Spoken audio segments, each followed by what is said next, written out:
Hello friends, तो हम लोग पढ़ रहे थे हिस्ट्री बीपीएससी को टारगेट करके। तो दोस्तों 60 नंबर क्वेश्चंस तक हम लोग कंप्लीट कर चुके थे। सुदर्शन झील का जीर्णोद्धार किसने करवाया था? तो रुद्रदामन ने। ठीक है, और रुद्रदामन इसका निर्माण किसने करवाया था? तो चंद्रगुप्त मौर्य ने। इसका चर्चा किसमें मिलता है? तो जूनागढ़ अभिलेख में। और ये जो है संस्कृत भाषा का पहला अभिलेख है, जूनागढ़ अभिलेख। तो यहाँ तक हम लोग कंप्लीट कर चुके थे। आज आते हैं 61 नंबर। ठीक है, 61 है कुषाण शासक के बारे में। तो कुषाण वंश के संस्थापक कौन था? तो कुंडलकर्ष था। दोस्तों कनिष्क बहुत बार ऑप्शन में रहेगा, लेकिन आपको कनिष्क नहीं मारनी है। इसके संस्थापक था कुंडलकर्ष। ठीक है, और ये जो था शैव उपासक था। बहुत बार क्वेश्चन पूछा गया है, क्योंकि इसके कोई भी शासक जो है शैव उपासक नहीं था, लेकिन कुंडलकर्ष जो है शैव का उपासक था, मतलब शिव धर्म का उपासक था। ठीक है, और ये संस्थापक था कुंडलकर्ष।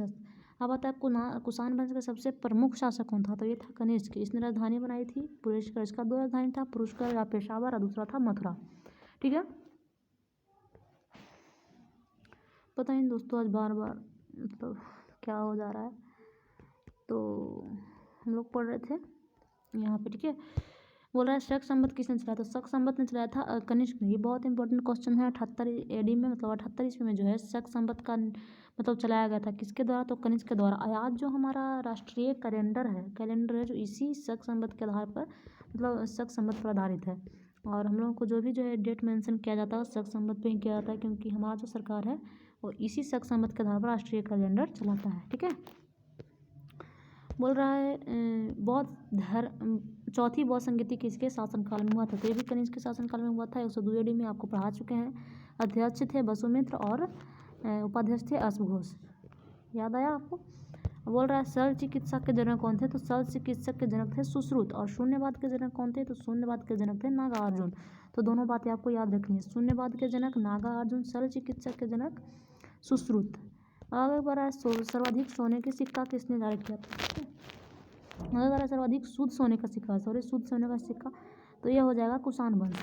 तो यहाँ पे 3 क्वेश्चन है। सोने की सिक्का सबसे पहले किसने जारी किया था? तो यूनानियों ने। आपको हम बता चुके हैं यूनानियों ने जो है सर्वप्रथम सोने की सिक्का जारी किया था। ठीक है, और पर्दा प्रथा वगैरह सब जो है यही लेकर के आया था। ठीक है, यूनानियों ने, यूनान से जो लोग आए थे वो। तो सोना का सिक्का भी सर्वप्रथम जो पूछे तो यूनानी ने। और सर्वाधिक सोना का सिक्का पूछे तो वो है गुप्त शासक ने। देखिए नीचे लिखा भी है सर्वाधिक सोने का सिक्का किसने जारी किया? तो गुप्त शासकों ने।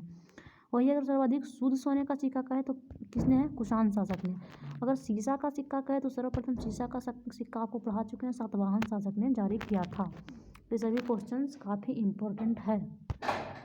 और करा गुप्त वंश के संस्थापक कौन थे? तो गुप्त वंश के संस्थापक थे सिरगुप्त। कौन थे? सिरगुप्त थे। ठीक है, और गुप्त वंश के वास्तविक संस्थापक कौन थे दोस्तों? तो गुप्त वंश के वास्तविक संस्थापक से चंद्रगुप्त प्रथम। ठीक है, इसने ही गुप्त संवत चलाया था। 2 संवत है, एक शक संवत है और गुप्त संवत है। तो शक संवत किसने चलाया था? तो कुषाण ने चलाया था, कुषाण शासक कनिष्क ने। ठीक है, और इसी गुप्त मतलब शक संवत पे हमारा राष्ट्रीय कैलेंडर जो है स्थापित है। ठीक है, लेकिन गुप्त संवत जो है 319 BC में चलाया गया था चंद्रगुप्त प्रथम के द्वारा। इसने महाराजाधिराज की उपाधि धारण किया था। ठीक है, और दोस्तों गुप्त वंश के संस्थापक तो श्रीगुप्त है, जिसका उल्लेख मिलता है प्रयाग प्रशस्ति लेख में। लेकिन अगर वास्तविक संस्थापक पूछा जाए तो चंद्रगुप्त प्रथम है। ठीक है, तो याद रखिएगा। और दोस्तों आ गया भारत के नेपोलियन किसे कहा जाता है? तो ये भी क्वेश्चन काफ़ी इंपॉर्टेंट है, बहुत बार क्वेश्चन पूछा गया है।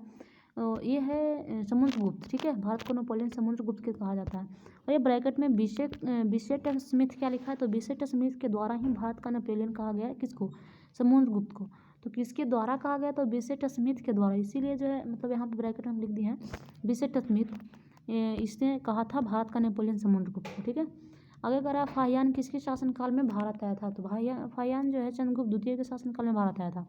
एक हेनसांग है, तो हेनसांग जो है हर्षवर्धन के शासनकाल में भारत आया था। लेकिन फाहियान की बात करें तो फाहियान जो है चंद्रगुप्त द्वितीय के शासनकाल में भारत आया था। और ये चंद्रगुप्त द्वितीय के बारे में क्या लिखा गया? तो चांदी का सिक्का चलाया था और विक्रमादित्य की उपाधि धारण किया था। तो क्यों धारण किया था? तो ये शकों को पराजित किया था। क्या किया था?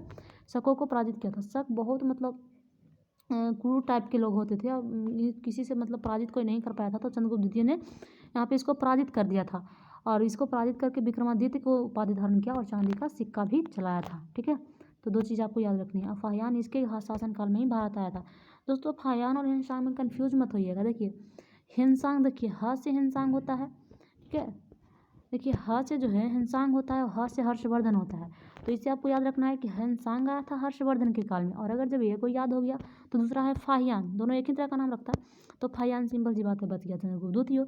तो चंद्रगुप्त द्वितीय के शासनकाल में फाहियान जो है भारत आया था। ठीक है, आगे आपको बोल रहा है कौशाम्बी अभिलेख को किसने प्रयाग लाया था।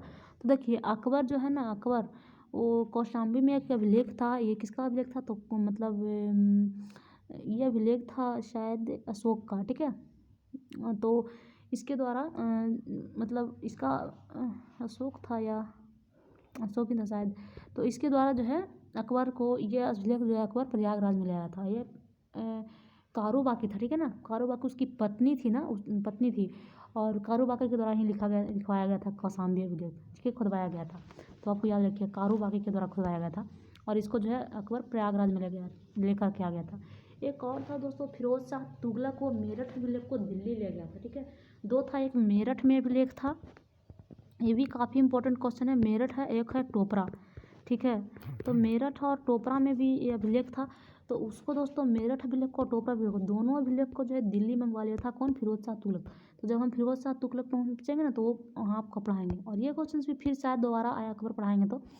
ठीक है, अकबर जब पहुँचेंगे वहाँ क्वेश्चन बनाते बनाते, तो अभी तो इधर ही है, तो फिर भी आपको हम बता दे रहे हैं, याद देखिएगा वो क्वेश्चन भी इंपॉर्टेंट है। ठीक है, आगे कह रहा है दोस्तों मेहरौली लौह स्तंभ कहाँ स्थित है। तो मेहरौली लौह स्तंभ स्थित है कुब्बत उल इस्लाम मस्जिद में। ठीक है, आगे बोला नालंदा विश्वविद्यालय का निर्माण किसने करवाया था। तो नालंदा विश्वविद्यालय का निर्माण करवाया था कुमारगुप्त ने। ठीक है, सब गुप्त वंश के शासक है। हुनों को किसने पराजित किया, तो एक किया था स्कंदगुप्त ने। शक को किसने पराजित किया था, चंद्रगुप्त द्वितीय ने। याद रखिएगा, शक को किसने पराजित किया, चंद्रगुप्त द्वितीय ने। देखिए दोस्तों, शक को पराजित किया है चंद्रगुप्त द्वितीय, और शक संवत लागू किया है कुषाण, जो कि कनिष्क, जो कि कुषाण वंश का शासक है। और शकों को पराजित किया है किसने, चंद्रगुप्त द्वितीय, जो कि गुप्त शासक के मतलब गुप्त साम्राज्य के शासक है। ठीक है, और गुप्त संवत किसने चलाया, तो वो चलाया चंद्रगुप्त प्रथम ने। ठीक है, द्वितीय नहीं, प्रथम, 319 में, 319 ईस्वी में। और ये कब चलाया गया, 78 ईस्वी में। राष्ट्रीय कैलेंडर किस पे आधारित है, तो ये शक संवत पर आधारित है। ठीक है, तो ये चीज़ें आपको याद रखना है। और हुनों को यहाँ पे करा, हुनों को किसने पराजित किया, तो हुनों को पराजित किया है स्कंदगुप्त ने। ये दोस्तों लिच्छवी दोहित्र किसे कहा जाता है, तो ये कहा जाता है समुद्रगुप्त को। समुद्रगुप्त तो बहुत नामों से पुकारा जाता है। लिच्छवी दोहित्र इसको क्यों कहा गया था, क्योंकि लिच्छवी में इसका जो है मतलब नानी घर था, इसलिए इसको लिच्छवी दोहित्र कहा गया था। ठीक है, और कहा जाता था कि समुद्रगुप्त का जो घोड़ा है वो 3 समुद्रों का पानी पीता था। ठीक है, तो ऐसा मतलब कहा गया था। तो ऐसा नहीं कि मतलब पीता था, लेकिन मतलब 3 समुद्रों तक उसका अधिकार क्षेत्र था, ऐसा मतलब कहने का मतलब हुआ। ठीक है, और इसी को समुद्रगुप्त को नेपोलियन कहा गया, भारत का नेपोलियन कहा गया। इसको मतलब सिक्का पे बिना बजाते हुए भी जो देखा गया था, सैनिक वेशभूषा में देखा गया था, सब ऐसी है समुद्रगुप्त। ठीक है, याद रखिएगा। भारत का स्वर्ण काल किसको कहा जाता है, तो गुप्त वंश के। देखिए भारत का स्वर्ण काल कहे, संस्कृत का स्वर्ण काल कहे, या फिर हिंदू धर्म का स्वर्ण काल कहे, तीनों जो है गुप्त वंश को ही कहा जाता है। ठीक है, क्योंकि संस्कृत गुप्त वंश का राजकीय भाषा भी तो था, वो संस्कृत था। ये भी क्वेश्चन कई बार एग्जाम में पूछा गया है कि गुप्त वंश का राजकीय भाषा क्या था, तो वो था संस्कृत। और इसको देखिए नीचे क्वेश्चंस भी दिया गया है दोस्तों कि संस्कृत का स्वर्ण काल किसे कहा जाता है, तो संस्कृत का स्वर्ण काल भी जो गुप्त वंश को कहा जाता है, और भारत का स्वर्ण काल भी गुप्त वंश को, और हिंदू धर्म के अगर स्वर्ण काल का है तो वो भी गुप्त काल को। तीनों क्वेश्चन का आंसर है गुप्त काल। करा कालिदास किसके दरबार में रहते थे, तो कालिदास जो है रहते थे चंद्रगुप्त द्वितीय के दरबार में। बराहमिहिर भी जो है चंद्रगुप्त द्वितीय के दरबार में रहते थे। 9 रत्न इसके दरबार में एक्चुअली रहता था। 9 ऐसा महान जो था, मतलब कवि कह दीजिए या फिर लेखक कह दीजिए, ये थे 9 रत्न जिसको कहा जाता था, 9 थे। ठीक है, तो उसमें कालिदास एक इम्पोर्टेंट है, और ब्राह्मण थे। ठीक है, ब्राह्मण ने सबसे पहले बताया था सूर्य और पृथ्वी के बीच में जो संबंध है। ठीक है, ब्राह्मण में सबसे पहले मतलब बोल दिया था, भले कोई माने या ना माने। बोल रहा है कि नालंदा विश्वविद्यालय को किसने ध्वस्त करवाया था। नालंदा विश्वविद्यालय स्थापना किसने करवाया था, कुमारगुप्त ने। ध्वस्त किसने कराया, बख्तियार खिलजी, जो कि ऐबक का सेनापति था। ठीक है, नालंदा विश्वविद्यालय में बौद्ध धर्म की किस शाखा की शिक्षा दी जाती थी, वो हाँ महायान, उसको महायान का ऑक्सफोर्ड भी कहा जाता है दोस्तों। तो महायान का शिक्षा वहाँ पे दिया जाता था। ठीक है, आगे का बोल रहा है विज्ञान शकुंतलम, ये भी तो आपको बुक वाला में पढ़ा चुके हैं। विज्ञान शकुंतलम की रचना कालिदास ने किया है, इसको भारत के शेक्सपियर कहा जाता था। और मेघदूत की रचना कालिदास के द्वारा किया गया है, देवी चंद्रगुप्तम। ठीक है, बाकी सारे बहुत सारी बुक है जो कालिदास के द्वारा लिखा गया है, बाकी आपको बुक में पढ़ा चुके हैं। बोल रहा है कि इस अभिलेख में सती प्रथा की जानकारी मिलती है, तो भानुगुप्त का एक एरन अभिलेख है, तो एरन अभिलेख में सती प्रथा का उल्लेख मिलता है। मतलब स्त्रियों की स्थिति बहुत दयनीय हो गई थी उस समय तक, जाते जाते, तो इसमें सती प्रथा का भी उल्लेख मिलता है एरन अभिलेख में, जो कि भानुगुप्त का अभिलेख है।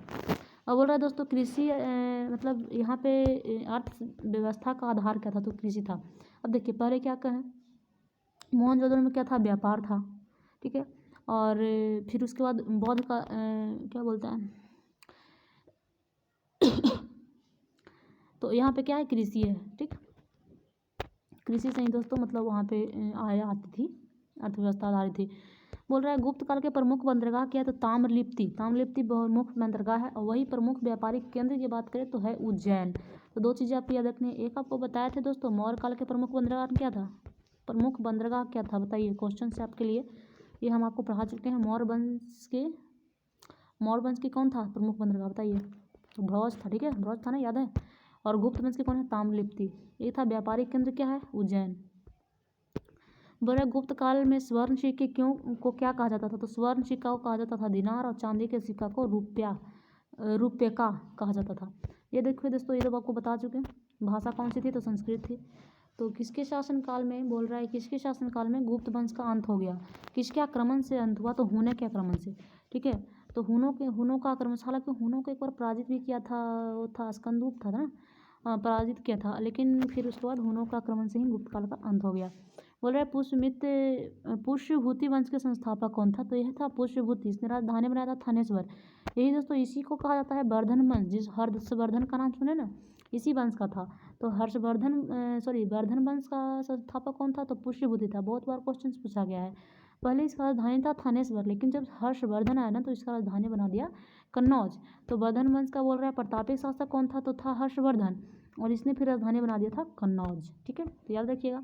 बोल रहा है बोधि वृक्ष को कौन कटवा दिया था, तो वो शशांक कटवाया था। शशांक कहाँ का एक्चुअली में शासन था, बंगाल में मौखरी वंश का शासक था। कौन, शशांक। तो बंगाल के मौखरी वंश का शासक था शशांक, जो कि बोधि वृक्ष को कटवा दिया था। तो अभी जो बोधि वृक्ष है ना गया में, बोध गया में, वो वाला नहीं है जो जिसके नीचे मतलब भगवान बुद्ध को ज्ञान प्राप्ति हुआ था। वो दूसरा वृक्ष लगाया गया, वो कटवा दिया था शशांक ने, ठीक है। यह बातें आपको याद रखनी है।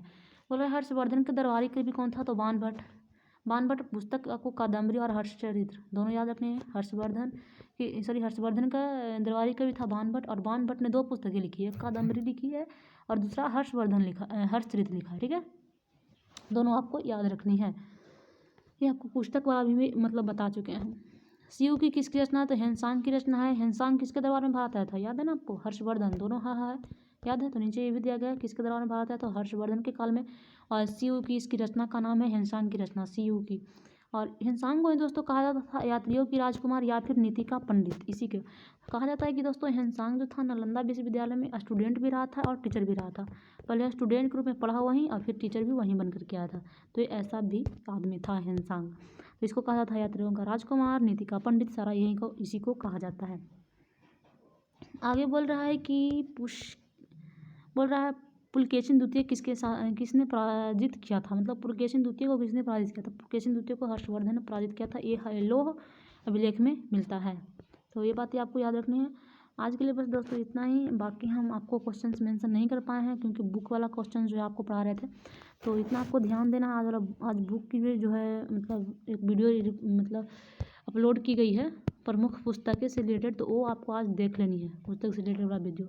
बाकी हम शाम तक जो है आपको आज 250 क्वेश्चन कर देंगे, ठीक है। सॉरी 250 नहीं, 100 हुआ है, तो 250 कहाँ से पहुँच जाएगा, मतलब 150 प्लस आज हो जाएगा, ठीक है। 200 नहीं कर पाएंगे, 150 प्लस। याद भी तो करना होता है, याद भी करना पड़ता है, तो आपको थोड़ा सा ध्यान रहे माइंड में, ये भी क्लियरिटी अभी टाइम है, उस चांस तक आपको ख़त्म हो जाएगा, ठीक है। तो आपको आज करवा दिया जाएगा। बाकी आज के लिए बस इतना ही, ठीक है। जय हिंद दोस्तों।